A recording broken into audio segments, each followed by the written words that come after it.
બનાસ ડેરીની ચૂંટણીમાં 36 ફોર્મ માન્ય।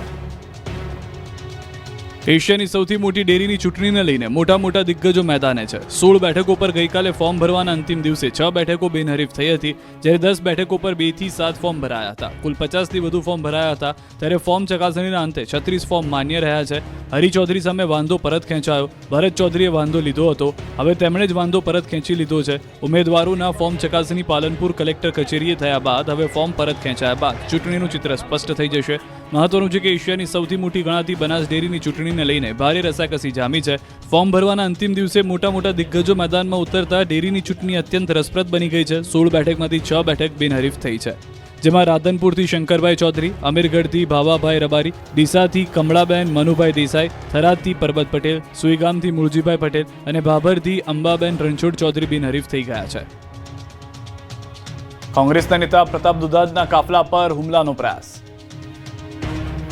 અમરેલી જિલ્લા કોંગ્રેસના પ્રમુખ અને પૂર્વ ધારાસભ્ય પ્રતાપ દુધાતની કાર આંતરીને હુમલો કરવાનો પ્રયાસ કરાયો। સૌરાષ્ટ્રના સાવરકુંડલાના પૂર્વ ધારાસભ્ય પ્રતાપ દુધાત સરદાર યાત્રા સંપન્ન કરી સોમનાથથી પરત ફરતા હતા। એ દરમિયાન અમરેલીના દુધાળા નજીક તેમના કાફલાની એક કાર ઉપર 50 લોકોના ટોળાએ હુમલો કર્યો, જેમાં તેમના કાફલાની એક કાર ઉપર ધોકા વડે હુમલો કરી કાચ તોડી નાખવામાં આવ્યા। સમગ્ર ઘટના મુદ્દે ધારીના પીઆઈ જાડેજા અને પ્રતાપ દુધાતના ડ્રાઈવર વચ્ચે થયેલ ટેલિફોનિક વાતચીતનું રેકોર્ડિંગ પણ સામે આવ્યું।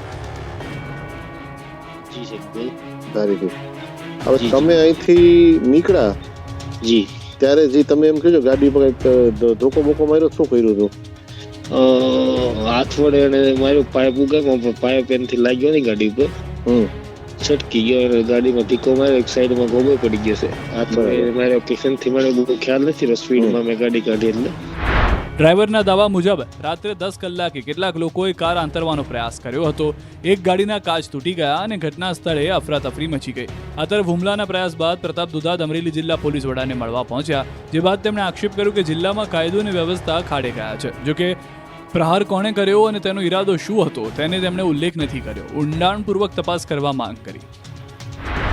અમારી પદ્ધતિ પ્રમાણે ગાડી અમે સ્પીડમાં કાઢી લીધી અને ત્યારબાદ ફરી એક બાજુના દુધાળા ગામથી અમે લોકોને ત્યાં મોકલ્યા, એટલે 2-3 4 વ્હીલર અને અસામાજિક તત્વો ત્યાં હાજર હતા। શા માટે આ બનાવ બન્યો છે એનો ખુલાસો તો ડીએસપી ઓફિસમાંથી